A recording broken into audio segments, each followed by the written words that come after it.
राधे राधे सभी हरि भक्तों को। आशा है आप लोग स्वस्थ होंगे। कार्तिक महत्व 21वां अध्याय। कांचीपुर के राजा चोल और विष्णुदास की कथा। नारद जी बोले, हे राजन, इस प्रकार गणों के वचन सुनकर विस्मित होकर दंडवत करके धर्मदत्त बोला, मनुष्य यज्ञ, दान, तीर्थ, तप आदि से दुख नाशक विष्णु का आराधन करते हैं।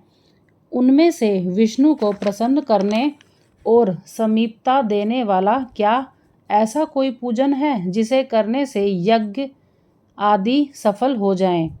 गण बोले, हे विप्र, तुमने अच्छा प्रश्न किया। हम इतिहास समेत एक प्राचीन वृत्तांत कहते हैं, एकाग्र मन होकर सुनो। कांचीपुर में एक चोल नाम का चक्रवर्ती राजा था। उसके ही नाम से चोल देश की प्रसिद्धि हुई।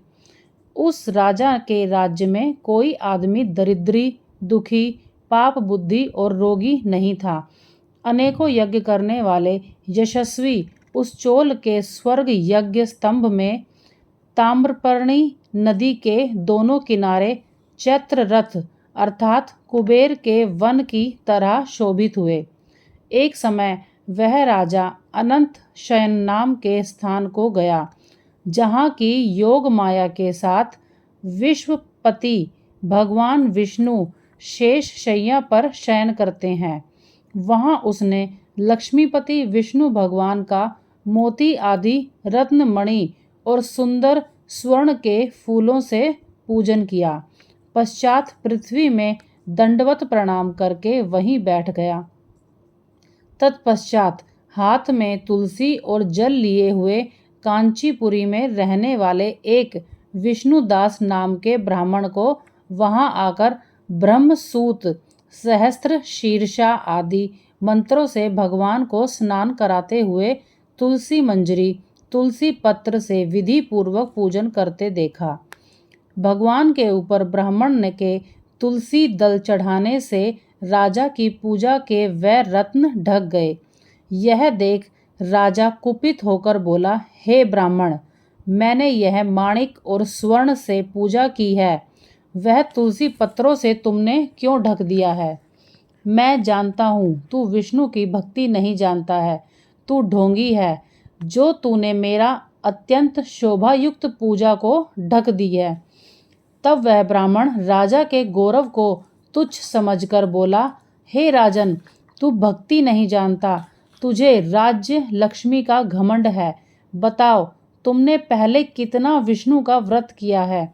गण बोले, ब्राह्मण का वचन सुनकर और हंसकर राजा गर्व सहित कहने लगा कि जो तू भक्ति का गर्व कहता है, तो बता, तुझ दरिद्री की भक्ति कितनी है? विष्णु भगवान को प्रसन्न करने वाले यज्ञ अनादि दानादि तूने नहीं दिए और ना ही पहले तेरे कोई मंदिर ही बनवाया। यदि तुझे भक्ति का ऐसा घमंड है तो अब सब उपस्थित ब्राह्मण आप लोग देखते रहो कि विष्णु भगवान साक्षात दर्शन मुझको दें या इसको, तब हम दोनों की भक्ति मालूम हो जाएगी। यह कहकर राजा तो अपने राजमहल को चला गया और मुद्गल ऋषि को आचार्य बनाकर विष्णु यज्ञ आरंभ कर दिया। उस यज्ञ में बहुत से ऋषियों को बुलाया और बहुत सा अन्न तथा दक्षिणा दी। ऐसा यज्ञ सबसे पहले गया नामक क्षेत्र में किया था। उस समय विष्णु दास भी वहीं देव मंदिर में रहा और विष्णु को प्रसन्न करने के लिए अनेक नियम करने लगा। माघ और कार्तिक का व्रत किया, तुलसी का वन लगाया और उसे सींचा तथा द्वादशास्त्र मंत्र का यथाविधि जाप करने लगा। षोडशोपचार और नृत्य गीतादि मंगलों से नित्य विष्णु की यथाविधि पूजा करने लगा।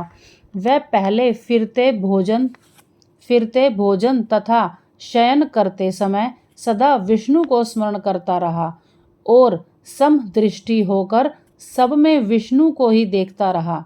विष्णु की प्रसन्नता के लिए माघ और कार्तिक के विशेष नियम पालन करने लगा तथा उद्यापन भी किए। इस प्रकार सब इंद्रियों को वश में करके भगवान का आराधन करते हुए राजा चोल और विष्णुदास ब्राह्मण को बहुत समय व्यतीत हो गया। राधे राधे। अगर आपको कथा पसंद आई हो तो कृपया मेरे चैनल को लाइक करें, शेयर करें, सब्सक्राइब करें। राधे राधे।